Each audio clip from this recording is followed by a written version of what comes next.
Luzon, Visayas, Mindanao at buong mundo. Ngayon ay Huwebes, December 7, 2023.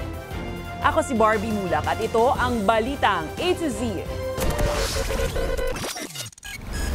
Ibig sabihin na 80 or 85% of flights depart on time. Depart on time and arrive on time. Transportation Department tiniyak hanggang 15% lang ng mga flights ang madedelay ngayong holiday season. Habang pagsusot ng face mask, bagamat hindi mandatoryo, hinihimok ng mga eksperto. 4.2% na antas ng walang trabaho sa bansa. Record low simula 2005. Ang pagtansya nila sa unemployment ay kahit walang trabaho, basta naghahanap siya ng trabaho in 6 months, ay hindi pa siya maiko-consider na unemployed. Pero grupong Defend Jobs Philippines, mas mataas pa raw rito ang totoong numero dahil sa kawalan ng seguridad sa trabaho. SMNI anchors Badoy at Celis nag-hunger strike bilang protesta sa pagkakapiit sa Kongreso. At sa showbiz, Taylor Swift, kinoronahang Time Magazine Person of the Year.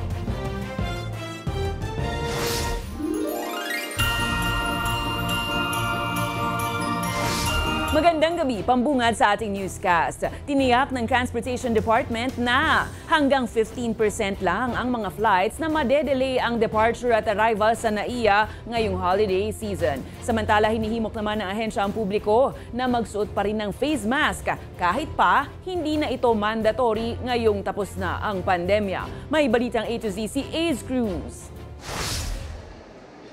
Inaasahan ng Department of Transportation na madaragdagan pa ng hanggang 10% ang bilang ng mga biyahero sa mga paliparan sa bansa ngayong holiday season. Kaya naman, ang OFW na si Berry inagahan ng sadya sa Ninoy Aquino International Airport. Takot kasi itong madelay sa flight pabalik ng Hong Kong. Kapag naiwan ka, kailangan mo mag-rebooking. Depende sa amo mo kung babayaran niya or ikaw mismo ang magpaparebook. Depende sa usapan niyo ng employer niyo. Sa kabila naman ng mas maraming pasahero, tiniyak ni Transportation Secretary Jaime Bautista ang mas mataas na on-time performance rate ng mga papaalis at paparating na eroplano sa ating bansa. Ibig sabihin na 80 or 85% of flights depart on time. Depart on time and arrive on time. Yung delays kasi maraming factors yan no? So, with the help of mga airlines and yung ating Manila International Airport Authority, nasosolve nila yung mga problema para gumanda yung on-time performance. No? So, it will be a group effort. Hindi lang airline yan, hindi lang yung mga ground handlers. Malaking bagay daw ito para iwas abala sa mga biyahero, gaya na lang ni Krisha na pauwi sa kanilang pamilya sa Tacloban. It's a good thing for everybody. Kasi at least wala nang madedelay sa flight, walang magmamadali, wala ring malilate, walang magreklamo. Everybody's happy. Bukod sa mga paliparan, 10% din ang inaasang madaragdag sa dagsa ng pasahero sa mga bus terminals. Siguro by December 20 pataas yun. Kasi ngayon wala pa yung effect ng pasahero nan. Medyo madalang pa umuwi ngayon dahil malayo pa naman yung Christmas. Pero para hindi makasabay sa seksikan, may ilang pinili ngayon na bumiyahe. Mas maganda yung uuwi na maluwag. Bakit? Para hindi masiksikan sa bus. Pag siksikan na kawawa mga senior. Simula naman December 15, nakatakdang i-deploy ng ahensya ang iba't ibang security forces at assets nito para tumulong sa pagtitiyak ng ligtas na holiday season. All trained for rescue, for search kung sakaling magkaroon ng konting problema. No? You see, we have bomb experts, no? We have helicopter, we have air assets that we will deploy in case of emergency. Habang hinihimok din ito mga commuters na patuloy na sundin ang minimum health protocols. Sa kabila kasi ng unang Pasko na walang COVID-19 pandemic, mayroon namang lumulutang na banta ng walking pneumonia na isang respiratory illness. Siguro importante rin na mag-iingat yung ating mga pasahero, no? Dahil nga nagkakaroon na nga ng ganitong mga insidente, no? Siguro it's good also to personally have yung mga mask natin, no? Although wala pa namang directive ang Department of Health, no? Sa ngayon, nananatiling hindi mandatory ang pagsuot ng face mask sa mga pampublikong transportasyon. Para sa Balitang A to Z, Ace Cruz. Naghain ng Senate resolution si Senator Joel Villanueva para malaman kung gaano kahanda ang Pilipinas na tumugon sakaling lumala ang sitwasyon sa mga respiratory illness sa China. Habang tiniyak naman ng mga ospital sa bansa na nakahanda sila para sa ganitong mga sakit. May Balitang A to Z si Giselle Simon. Pinasisilip ni Senate Majority Leader Joel Villanueva sa Senado ang kahandaan ng bansa sa harap ng banta ng respiratory illness na napapabalitang kumakalat sa China. Batay sa Senate Resolution No. 874, nais nitong imbestigahan ang kakayahan ng healthcare system ng bansa at pagkakaroon ng sapat na supply ng gamot at personal protective equipment para sa mga healthcare workers. Matatanda ang kinumpirma ng Department of Health na mayroong 4 na kaso ng walking pneumonia sa bansa. Gayunpaman ay nakarecover na raw lahat ng mga ito. Nilinaw naman ni immediate past President Philippine College of Physicians Dr. Maricar Limpin, hindi malaking banta ang walking pneumonia dahil hindi na bago ang naturang sakit. At alam na rin ng mga eksperto kung paano ito gagamutin. Matagal na nating nakikita to, alam na namin kung paano ang paggamot dito sa klase ng pneumonia na ito. Hindi naman siya magiging banta as long as papaalalahanan natin yung mga kababayan natin na kapag meron silang mga ubo, kahit na yung panakanakang ubo lang, kahit walang lagnat, kailangan tumagal ng mga 5-6 na araw, magpapatingin na kaagad. Tiniyak rin ng mga pribadong ospital na nakahanda silang tumugon sakaling magkaroon ng paglobo ng malatrangkasong sakit. Okay naman. At saka yun nga, sinasabi rin ni Dr. Tayag, minsan natitreat na kaagad kasi yung iba, pagka nakakaroon ng symptoms na ganyan, binibigyan na kaagad ng antibiotic kahit hindi pa natin na-document kung talagang pulmonya yan. Bukod naman sa pneumonia, nakitaan muli ng pagtaas ang kaso ng COVID-19 sa bansa. Nakakita tayo ng uptick sa positivity rate, pero hindi masyadong tumaas. Pero ngayon medyo bumibilis na naman yung pagtaas niya. Nasa 10% positivity rate na tayo nationwide. Parang medyo tumaas daw ng mainly dito sa National Capital Region. Pero dun sa ibang regions, may counting increase, umabot sila ng mga around 5 to 10%. Ayon kay Okta Research Fellow Dr. Guido David, maituturing pa rin naman na nasa low risk ang bansa dahil hindi pa umaabot sa 100 ang arawang kaso. Although mababa yung numbers natin na nakikita, for example sa NCR, ang daily average natin is just 76 cases per day. So wala man 100. Pero from what we know, dahil konting testing natin, underreported itong cases natin. Una nang sinabi ng DOH na kaakibat ng malamig na panahon ang inaasahang pagtaas ng bilang ng malatrangkasong sakit kabilang ang COVID-19. Para sa Balitang A to Z, Giselle Simon.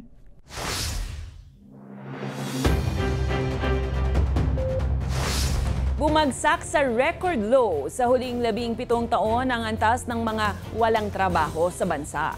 Gayunpaman, kontra ang isang labor group sa 4.2% unemployment rate na naitala ng PSA dahil malayo raw ito sa realidad. May Balitang A to Z si Kim Salinas.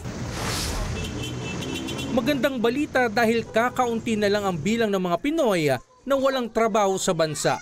Base sa pagtataya ng Philippine Statistics Authority, nasa 4.2% na lang ang unemployment rate. Record low ito simula Abril taong 2005. Ang unemployment rate ay naitala sa 4.2% o 42 sa bawat 1,000 na individual na nasa labor force ang walang trabaho o negosyo nitong Oktubre 2023. Ito ay mas mababa kumpara sa naitala noong Hulyo 2023 na nasa 4.8%. Pero ang Defend Jobs Philippines kontra sa numerong ito. Ayon sa grupo, malayo raw ito sa katotohanan dahil iba ang sukatan na ginagamit ng gobyerno. Sa kanilang sariling datos kasi, nasa 6.7% ang mga walang trabahong Pinoy ngayon.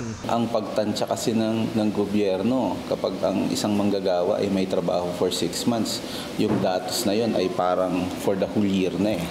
So parang, teka muna, 6 months lang magtatrabaho, 5 months or 6 months lang magtatrabaho yung manggagawa. Bakit? Ang kategorya ay buong taon na yung datos na yon. Karamihan rin daw sa 95.8% na naitalang employed ng PSA ay mga nagtatrabaho na hindi naman naaayon sa kanilang tinapos o kakayahan. Malaking bilang ng mga walang trabaho at mga may trabahong hindi akma doon sa mga tinapos na kurso o skill nila ang dumadagsa para maghanap ng trabaho ngayon at mag-apply. Katulad na lamang ng sitwasyon ni Paulo na delivery rider siya ngayon, imbis na mekaniko ng sasakyan bilang nagtapos ng automotive. Wala lang tumatanggap sa akin. Kaya parang sumuko na ako, naghanap na ako ibang trabaho kasi kailangan kumita ng pera din. Sayang man daw ang kanyang inaral, hindi na niya siya pwedeng maging pihikan sa trabaho dahil kailangan ng kumita. Walang ibang hanap buhay dahil nagmumotor din ako. Try ako mag-apply sa Grab at tanggap naman po agad. Basta makakain lang, may pambigas, pambiling ulam, goods na.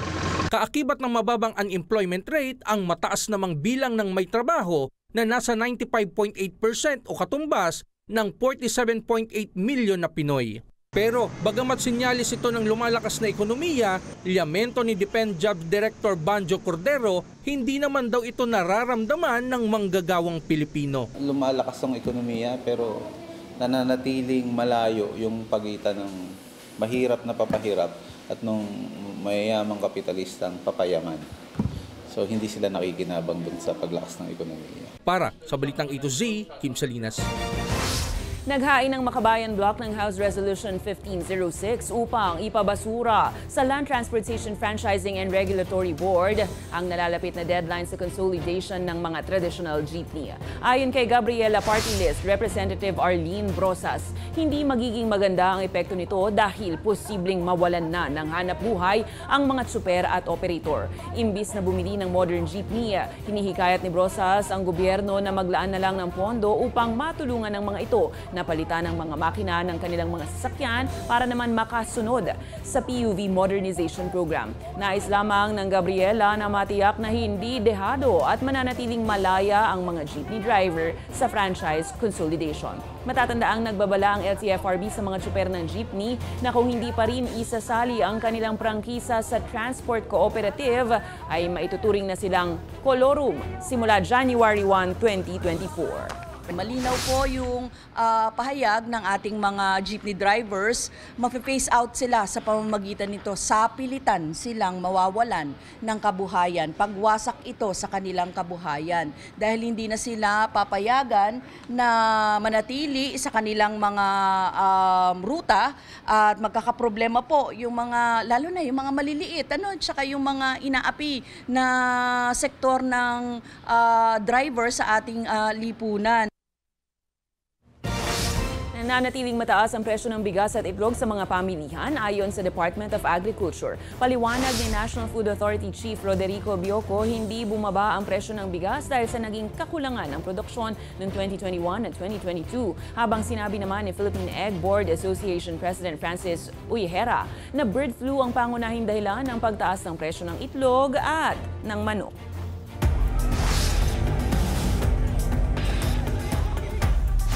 Isiniwalat ng Mindanao State University sa Marawi City na dating estudyante ng kanilang paaralan ang isa sa hinihinalang salarin sa pambobomba. Ayon kay MSU, Office of the Secretary Attorney Shidik Abantas, nag-enroll noong taong 1993 si alias Engineer sa kursong Bachelor of Science in Agriculture Engineering pero tumigil noong 1998. Bumalik rin ito sa MSU taong 2007 pero hindi pa rin tinapos ang kurso. Sa kabila ng pag-atake sa Lunes, magbabalik naman na sa face-to-face classes ang MSU.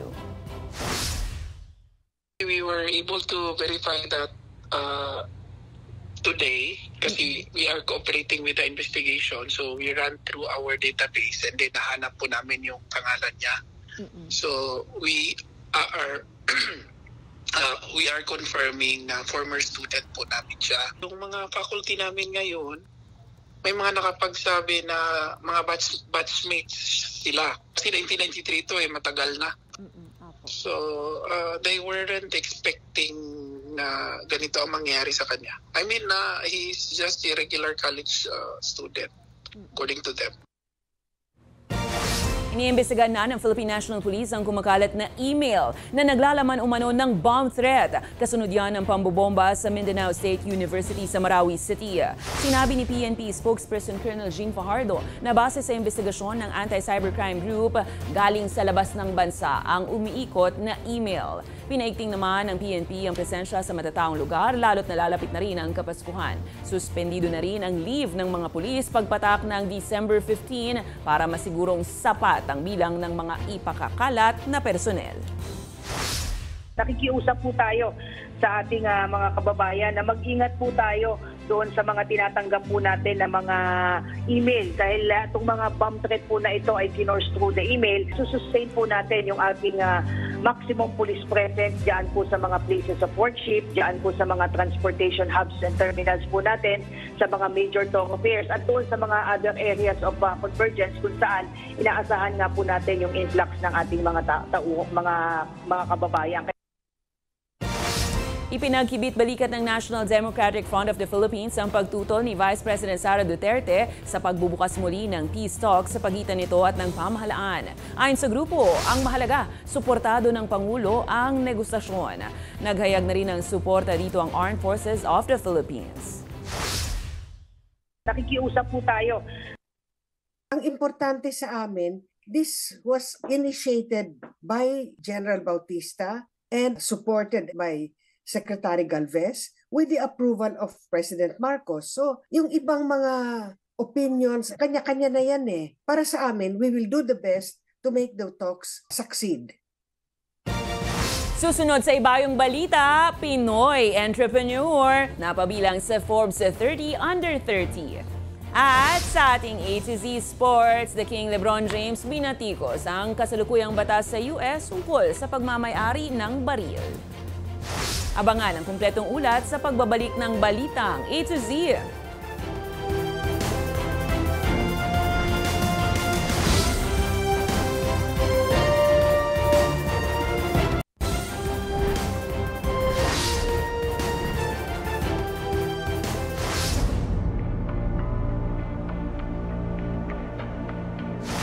Naka-liquid diet lang ang SMNI anchors na sina Lorraine Badoy at Eric Celis bilang bahagi ng kanilang hunger strike para iprotesta ang kanilang pagkakadetine sa Kongreso.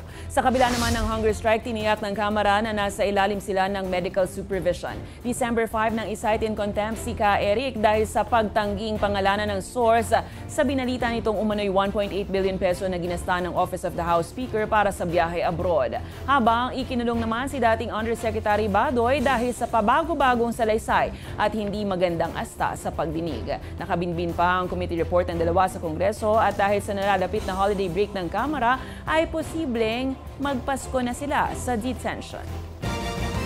Kaugnay niya, nagpahayag naman ng suporta si Senator Ronald Bato de la Rosa para sa broadcast station na SMNI. Pangako ni de la Rosa, oras na ipadala ng mababang kapulungan ang reklamo nito sa Senado ay bubusisiin nitong maigi ang mga ebidensya kontra sa SMNI. Gayunpaman, sa personal niyang pananaw ay dapat raw suportahan ang media outlet. Ano bang mga hidwaan nila doon sa lower house? Meron ba silang nagawang pagkakamali doon sa lower house? Then gawin nila ang dapat na gawin naayon sa batas. Pero sa akin personally, if you are asking me about their contribution towards counterinsurgency, napakalaki, sobrang laki ang kanilang naitulong talaga yung SMNI pagdating dyan sa ating counterinsurgency effort.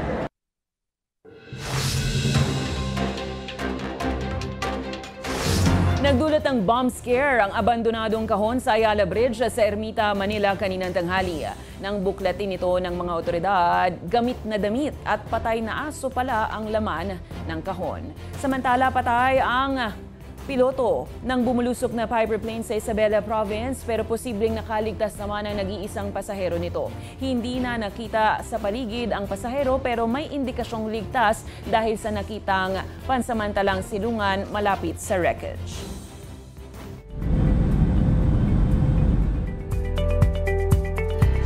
Napabilang sa listahan ng Forbes 30 Under 30 sa North America ang Filipino entrepreneur na si David Ong Choco.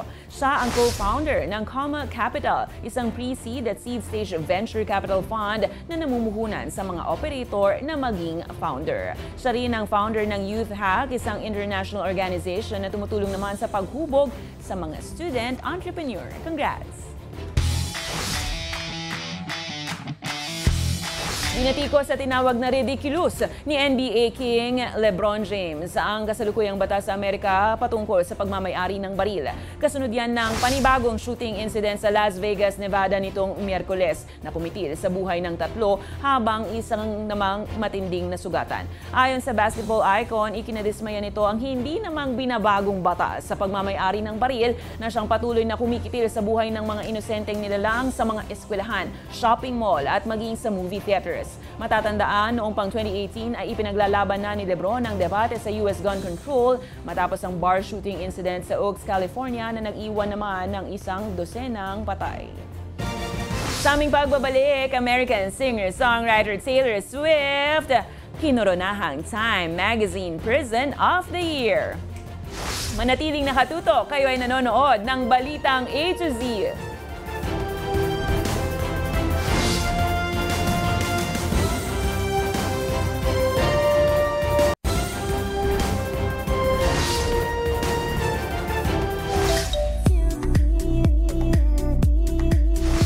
Talagang swerte ang taon na ito para kay Taylor Swift dahil ngayon nasa kanya ipinutong ang corona sa titulong Person of the Year ng Time Magazine. Sa kanyang Facebook account, ibinahagi ni Tay ang bagong achievement. Dito lubos na pinasalamatan ng American singer-songwriter ang manunulat na si Sam Lansky na kanyang pinagkatiwalaan sa interview. Dito rin lumabas ang pag-amin nitong mayroon siyang trust issues pagdating sa mga ganitong gawain. Sa huli, lubos naman ang kanyang pasasalamat sa ginawa ng Times Magazine. Ang 12-time Grammy Award winner ay hinirang kamakailan bilang most streamed artist globally rin sa Spotify ngayong 2023.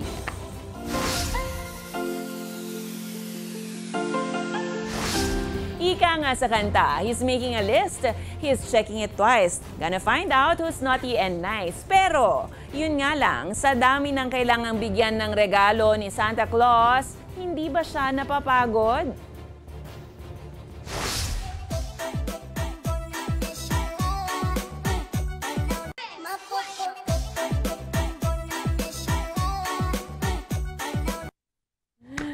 Huwag kang bibitaw. Kung kayo ay may kwentong kakaiba, mga kwento ng pag-ibig, storya na inspirasyon at pag-asa, maaari niyo itong ibahagi, sumali sa ating Facebook group na Balitang A to Z. Panoorin ang replay ng ating programa at sundan ang ating social media pages. Hanapin ang Balitang A to Z. Ang ating pabaong quote of the night ay mula sa contemporary Turkish playwright at thinker na si Mehmet İldan. Ayon sa kanya, ang bahay na walang seguridad ay hindi may tuturing na isang tahanan. At yan ang mga balita at impormasyon, mga kwentong may dalang inspirasyon na tinutukan ng Balitang A to Z. Nailabas na ba lahat ang nakatagong Christmas tree? Kung hindi pa, magmadali na po dahil 18 days na lang, Pasko na. Ako si Barbie Mulak, maging maalam, makialam. Magandang gabi sa iyo, Pilipinas!